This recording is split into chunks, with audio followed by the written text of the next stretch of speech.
Good evening and welcome to the Japan Earth Observer for July 31st. This is a news roundup for the past week in the space, Earth observation, and geospatial industries in Japan.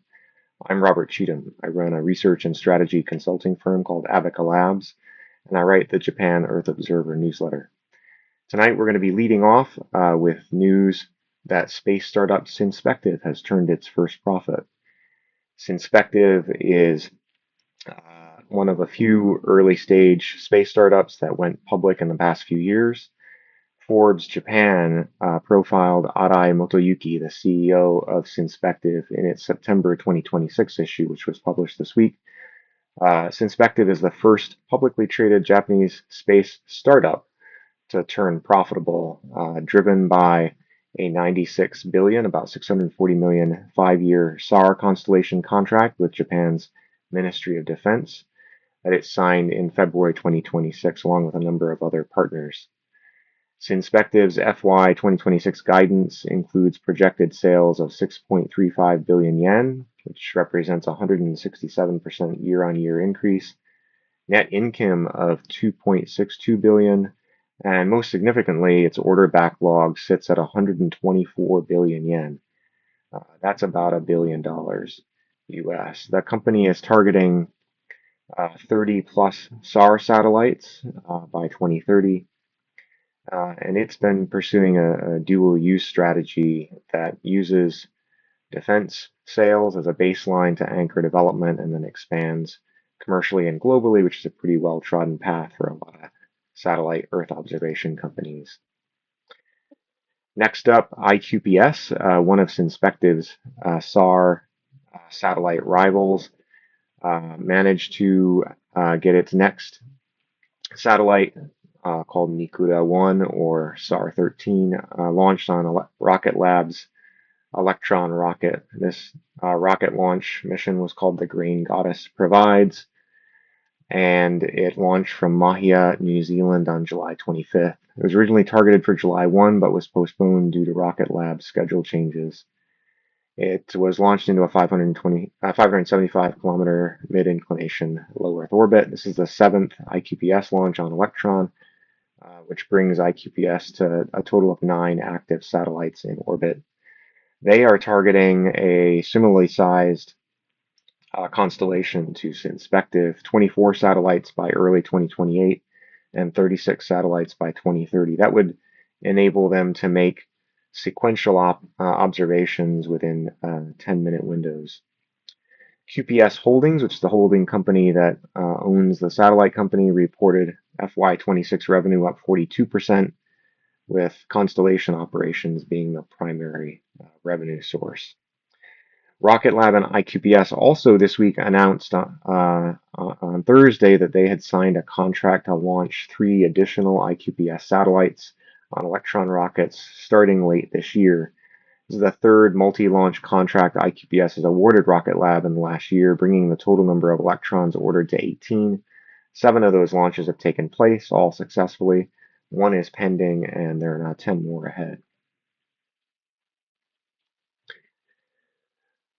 Telecom provider KDDI has announced it's achieved its first domestic Starlink direct drone control experiment inside a mobile network dead zone.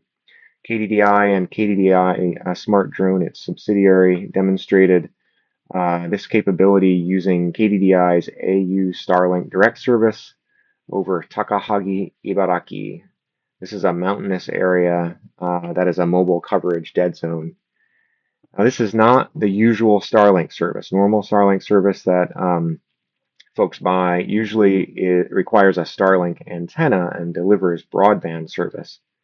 But newer Starlink satellites have what's known as a direct-to-device capability on some of the satellites that enables mobile network companies like KDDI to provide some basic services like texting and emergency services in remote areas that don't have cell coverage or have lost it due to some kind of disaster.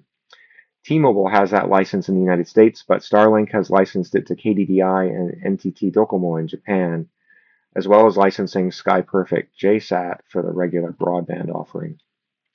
KDDI's experiment here sent involves sending control signals and telemetry through Starlink.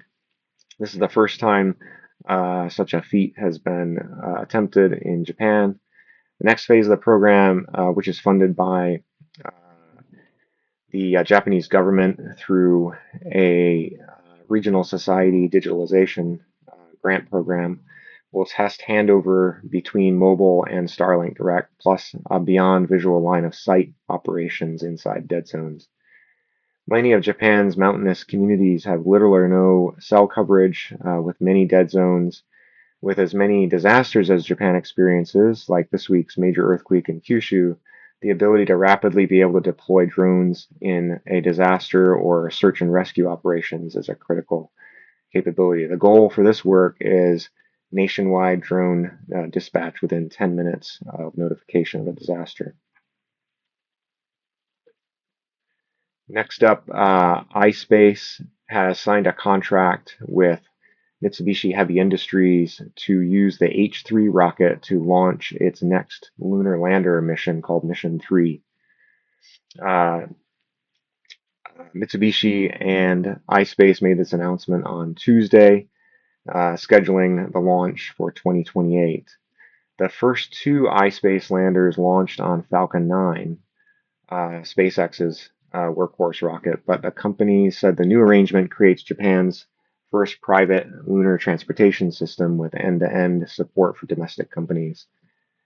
SpaceX has also been ramping down Falcon 9 launches, and the number of slots is increasingly limited in 2028 and 2029. The two companies did not disclose financial terms for the launch contract, although iSpace noted that the weak Japanese yen has also made foreign launch vehicles more expensive. The announcement came just days after iSpace's European subsidiary won a $74 million ESA contract to complete development of a small robotic rover called Magpie that will fly on the following mission, iSpace's Mission 4 lander in 2029. SoftBank is going to be launching a high altitude platform station, or HAPS, trials beginning mid-August this year. This is a big milestone. They'll be using the US firm Sky, or Sky, SCEYE, which provides a lighter than air type aircraft, about 65 meters in length, that uses helium buoyancy for up to 10-day flight duration. A single plane can provide coverage for a 200-kilometer area, and this will be combining a sort of layered network concept: Starlink for wide area network, HAPS for high capacity in a small area. A Sky test flight in the US in April this year achieved 88 plus hour stationary loitering with a 1 kilometer accuracy. SoftBank had previously announced their plans with Sky in October last year, and they appear to be on track for commercial service rollout in 2027. It's worth noting that NTT Docomo and Space Compass have been testing a similar service using the Alto, an Airbus company that is developing a solar-powered Zephyr plane, as both HAPS for networks and Earth observation imagery. Japan also has a domestic firm called Astrowave Technologies, which is developing advanced terahertz communication technologies aimed at this kind of HAPS usage as well. A Falcon 9 upper stage looks like it's going to crash into the moon. Bill Gray at Project Pluto is predicting that Falcon 9 upper stage 2025-010B from the January 2025 launch of dual lunar landers from iSpace and Firefly is going to crash into the moon near the Einstein crater on August 5. It's going to be moving at about 8,700 kilometers per hour and will create a new crater on the moon, expected to be about 20 to 30 meters. Because the speed, size, and likely location are all known in advance, the impact will present a rare chance for astronomers to record and study the impact. However, this should also be a regulatory wake-up call for coordinating lunar activities, whether they be orbits, debris management, or disposal of upper stages like this. The Japanese government has eased weapons investment limits and bans. Japan has had a number of self-imposed limitations going back decades, back to the end of World War II, about weapons sales to other countries, as well as investment in weapons-related products and services. The Japanese parliament, the Diet, has recently lifted those limitations on sales of Navy ships and other weapons to other countries. And in line with that change, the Japan Development Bank is now removing investment restrictions on weapons-related product lines, except those banned by international treaty. The Japan Science and Technology Agency, JSA, is also relaxing investment limits on defense-related companies. Seraphim and JETRO are going to launch a new resilience program for 10 Japanese space and deep tech startup firms. Seraphim is a UK space and tech investor. JETRO is the Japanese export support agency. They're launching a 5-month UK and Europe market access program supporting 10 Japanese space and deep tech companies that have already been selected. The focus is going to be on European regulatory and procurement navigation, which can be quite complex, developing and cultivating commercial relationships with aerospace firms in Europe and the UK, institutional investor access, and other support. It's going to include a bunch of space firms, including 8-Knot, Erai, Latara, Minato Rocket, Okuma Diamond Device, Orbitaurus, Rumi Light, Solafone, Vision 4, and Warp Space.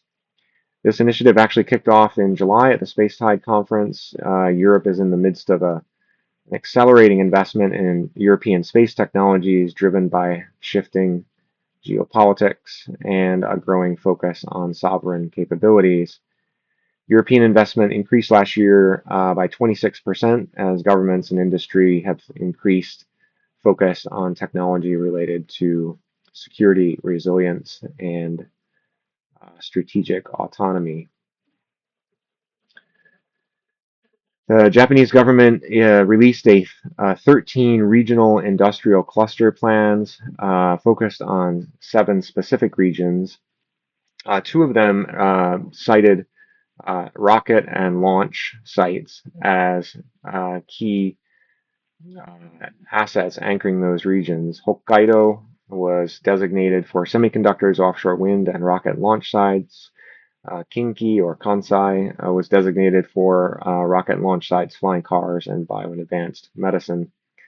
These plans are aimed at promoting capital investment and infrastructure development in these in what are considered strategic growth sectors.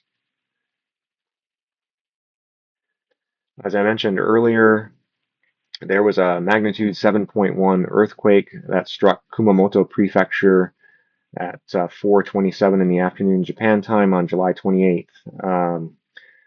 A couple of dozen people have been reported as killed. JAXA activated its ALOS 2 and ALOS 4 emergency nighttime and follow-up daytime observations same day at government request. Synspective, the SAR satellite company, also provided emergency observation and analysis to the agencies. This was coordinated via Sentinel Asia, which is managed by Japan, and the International Charter on Space and Major Disasters. In addition, Nanyang Technical University, NTU, based in Singapore, delivered building damage estimate maps via Sentinel Asia as well. In related earthquake response efforts, KDDI, which was mentioned earlier, has provided 30 Starlink terminals at no cost to Kumamoto Prefecture and disaster medical teams. The Tokyo Metropolitan University and Tottori University announced that they have developed a system that can generate a strong pulsed magnetic field synchronized with hypersonic wind tunnel activation. This is aimed at potentially forming a different kind of re-entry heat shielding. This work could form the foundation for future uh, re-entry capsule flight demos. It was published in the Journal of Spacecraft and Rockets.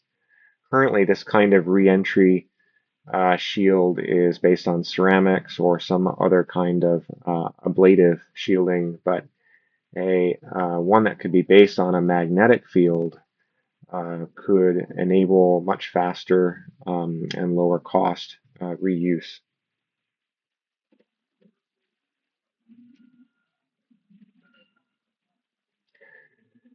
JAXA published detailed results on Thursday from the July 5 Torifune asteroid flyby.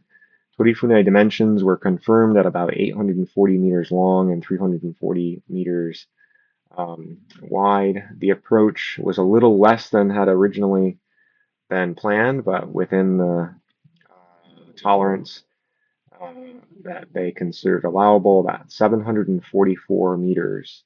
That's only about 400 meters from the surface, moving at a relative velocity of 5.3 kilometers per second. The previous closest asteroid flyby was by China's Chang'e 2 probe at 770 meters in 2012. So this new record, 744 meters, has Japan now holding the record for the closest flyby.